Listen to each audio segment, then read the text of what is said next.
আসসালামু আলাইকুম, আশা করি সবাই ভালো আছেন। এই যে আমার হাতে দেখতেছে নতুন একটা কচু। আজকে কচু দিয়ে দারুণ একটা জিনিস বানাইলাম, যেটা হচ্ছে কচুর বড়া। কচুর তো শাক খাইলাম, কচুর ডাঁটা খাইলাম, কচুর লতি খাইলাম, সবই খাইলাম। এখন বাকি রয়েছে কচুর কাঠকচু, যেটা ওইটা। এখন কাঠকচু দিয়ে আজকে বড়া বানাইলাম। আপনার সাথে খাই এই যে বাবি যে আছে, বাবি কিন্তু বড়া বলতে পারে, আমি পারি না। আমি পারলেও আমারটা হয় না আর কি, কিন্তু বাবিটা অনেক সুন্দর হয়। বাবি আজকে বড়া বলতে দিব আমার। এখন কচুটা কাটতে বসে করে নিলাম।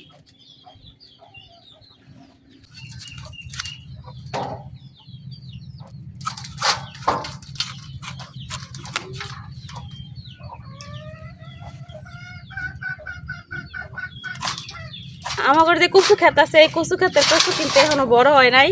আর এটা বাজার থেকে কিনে আনা কচু।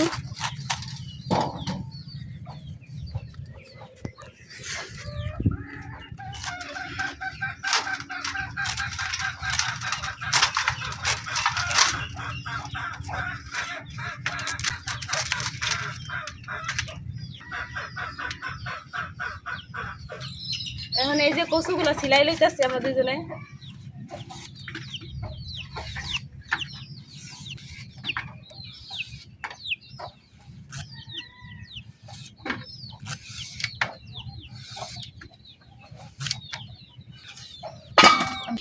এই যে আপনারা দেখুন আমি কিবা বড়া বলতাছি। এই যখন আমি এক সাইড ফলছি, এখন এই যে এই সাইড ফলবাম।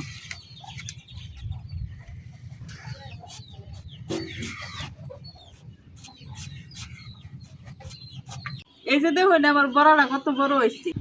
এই যে বড়াটা কিন্তু অনেক সুন্দর হয়েছে, অনেক বড় হয়েছে, লম্বা। এটা লবণ দিয়ে ভিজায় রাখলে আরো বড় হইব, কিন্তু আমারটা এত বড় হয় না, আমারটা চুড় হয়। আমি একটা পইলা দেখাইতেছি আপনার করে।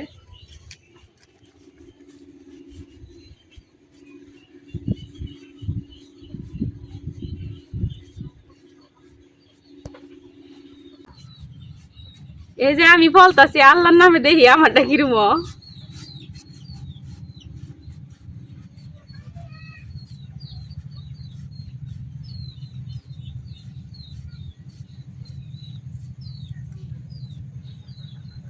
এই দেখেন আমারটা বেশি বড় হয় না, বাবিটা যেরকম বড় হয় মেলে, আমাদের কিন্তু এরকম হয় না, কারণ আমি তো সবসময় করি না। এই যে বাবিটা দেখেন কত বড় হয়েছে, কত লম্বা হয়েছে, আর আমারটা দেখেন।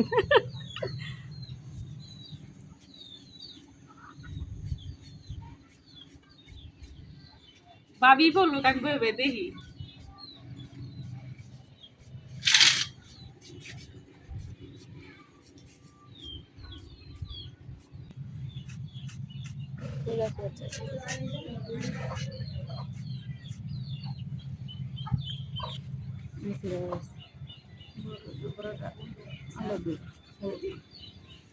এই যে দেখেন কত সুন্দর, এটা একবার সবচেয়ে বেশি বড় হয়েছে।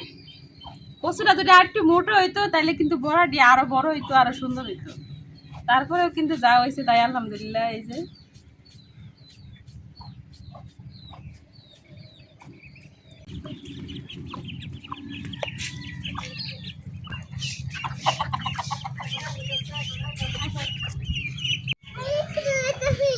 হ্যাঁ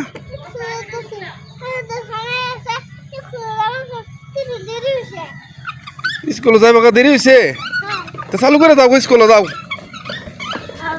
তোমার কেলা ফরা, তোমার কেডা ফরা, তো ফরতার তোমার ফরা কেডা?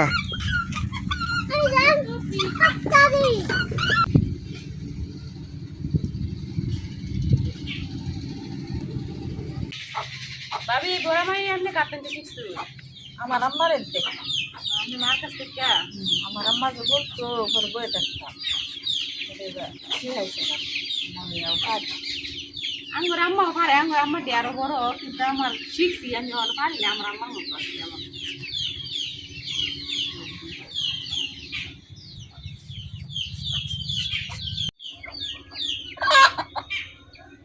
এই যে আমার বড়াগুলি হতে বলা শেষ, এখন শেষ দেওয়া হচ্ছি। এই যে দেখেন এক একটা বড়া কত সুন্দর হয়েছে। এমনিতে কিন্তু বোঝা যায় না যে এটা বড়া ফলা হয়েছে। এই দেখেন টান দিলে কিন্তু বোঝা যায়। এই যে এখন এই বড়াগুলো আমি কিছুক্ষণ লবণ দিয়া পানি দিয়া ভিজাই থিয়াম, তাইলে হইব কি কচুটা একটু শক্ত আছে না নরম হয়ে যাইব। পরে ভাজা হইব। এই যে আমি কচুটির উপরে এখন লবণ ছিটাই দিতেছি। এখন দিয়ে দেন পানি।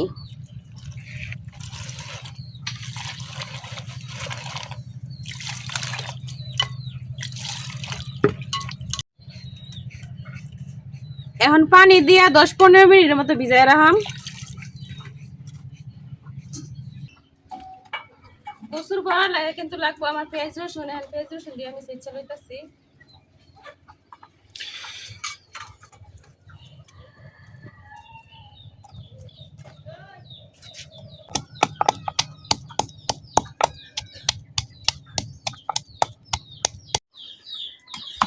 আমার রসুনটি কিন্তু ছোট শেষ হয়, আমি পেস্টটা দিয়ে লইতেছি।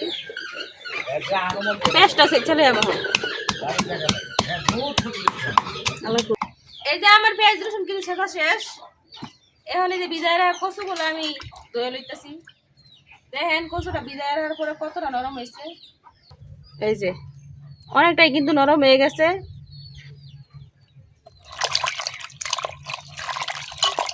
আর এই যে কচুতে সাদা পানি বাড়াইতেছে, কচুর যে ময়লাটা আছে, বিজল বিজল বিজল ভাবটা আছে, এটা কিন্তু বাড়িয়ে দিতেছে।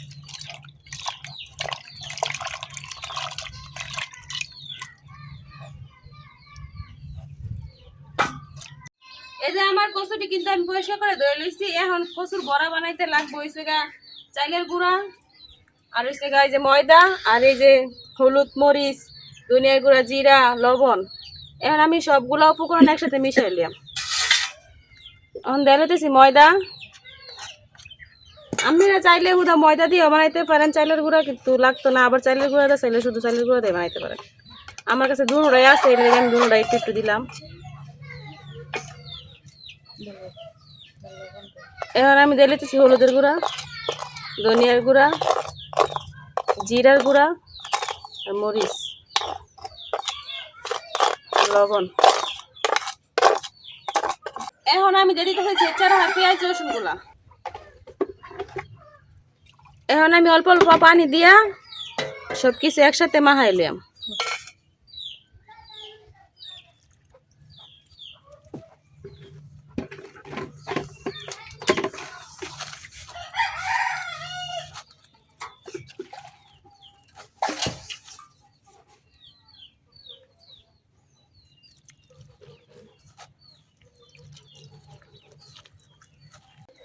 এই যে আমার সবগুলো জিনিস কিন্তু একবারে সুন্দরভাবে মাখাই নিছি। এরকম কিন্তু শক্ত শক্তই রাখা লাগবো, বেশি নরম করলে হইতো না, তাইলে আর কি কচুর সাথে লাগতো না। এখন আমি চুলাটা ধরাইলাম।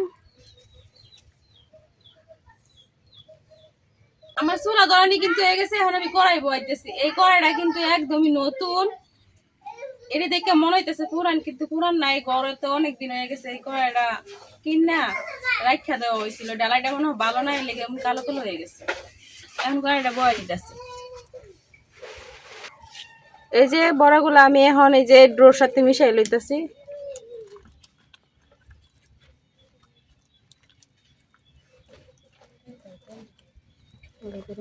নতুন করে না, আমার কড়াইটা কিন্তু গরম হয়ে গেছে। এখন কড়াই তেল দিতেছি।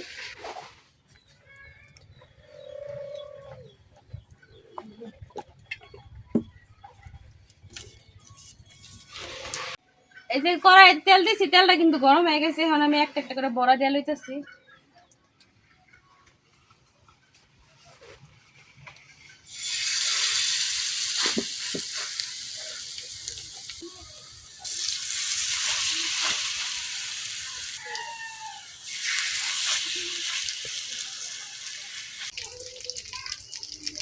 এই যে আমার বড়ার এক পাশ কিন্তু হয়ে গেছে। এখন আমি আরেক পাশ উল্টাই দিতেছি।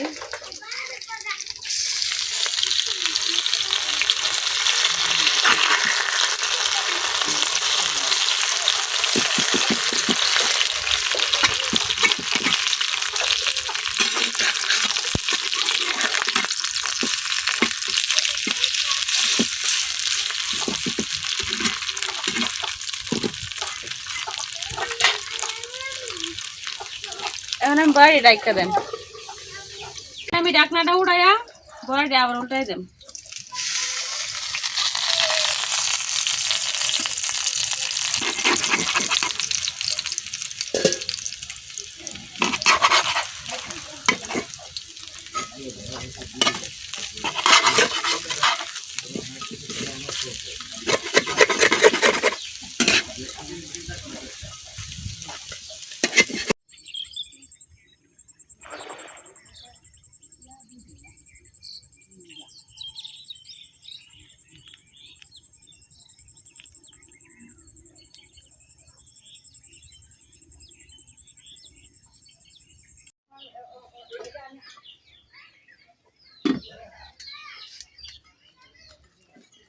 এই যে আমার বড়াটি কিন্তু হয়ে গেছে, এখন আমি উড়াইলাম। এই বড়াটি কিন্তু আমি একটু মশমশা করে ভাজতেছি। অনেকে আছে মশমশা করে ভাজে না, একটু নরম নরম ভাজে, কিন্তু আমার কাছে মশমশা খাইতে ভালো লাগে, মশমশা করে ভাজছি। এই যে আমি উড়াই নিতেছি। কচুটা কিন্তু একবারে সিদ্ধ হয়ে গেছে, এই যে চাপ দিলে নরম লাগতেছে। এই যে কচুটা যেন তাড়াতাড়ি সিদ্ধ হয়ে যায়, এই জন্যই কিন্তু লবণটা ভিজায় রাখতে হয়। আর লবণটা ভিজায় রাখলে ভালো হয় না। এখন আমি আবার তেল দিয়া বাকি বড়াগুলা দিয়ে লইতেছি।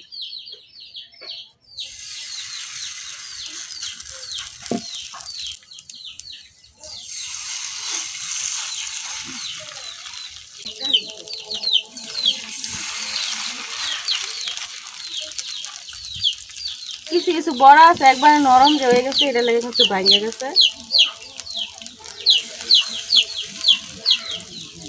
এখন আমি ডাইকা দিয়া জাল দিলাম।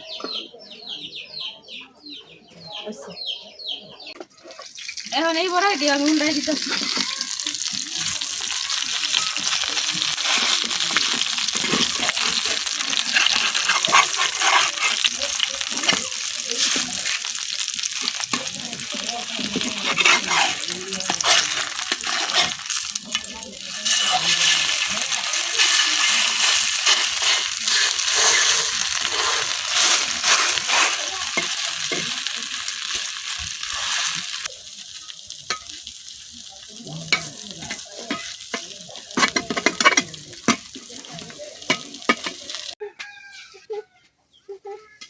এই যে আমার এই বড়াটি কিন্তু হয়ে গেছে।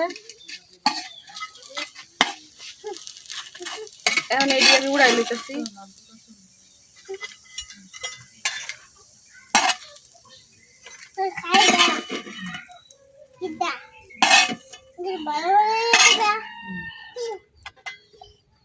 এখন তেল দিয়া বাকি বড়াটি আমি দিয়ে লইলাম।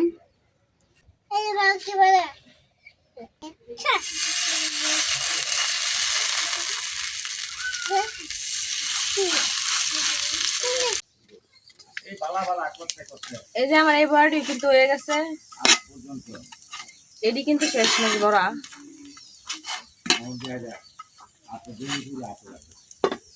এখন এটি আমি উড়াইলাম।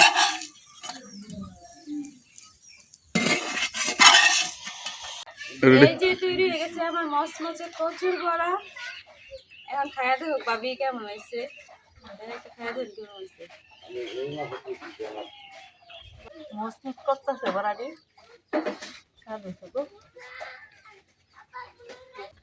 এই যে দেখেন কচুগুলা কি সুন্দর সিদ্ধ হয়ে গেছে, ভিতর থেকে একবারে ধরলেই কিন্তু আলাদা হয়ে যাইতেছে। এই যে সেই সাপ একবারে কিন্তু কচুগুলা একবারে সিদ্ধ হয়ে গেছে। এই যে চাপ দিলে কিন্তু ভাঙা যাইতেছে। এই ভাত মাত্র বসাইছি, ভাত কিন্তু এখন হয় না, এটা লাগে আমি হুদা খাই দেখাইতেছি। সেই সাপ বেশি বড়াগুলা কিন্তু খাইতে অনেক মজা হয়েছে। উপর দিয়ে যেমন মশমশা, ভিতর থেকে ততটাই নরম, সেই সাপ এক কথায় অসাধারণ। আর লবণ দেওয়া অনেকক্ষণ ভিজায় রাখার কারণে কিন্তু গলায় ধরে না, যত চুলকারি না ধরতো না। কষ্ট যে আছে কচু, এটা কিন্তু বার হয়ে গেছে, এটা লেগে কিন্তু গলা চটার লেগে আরো খাইতে না গরম।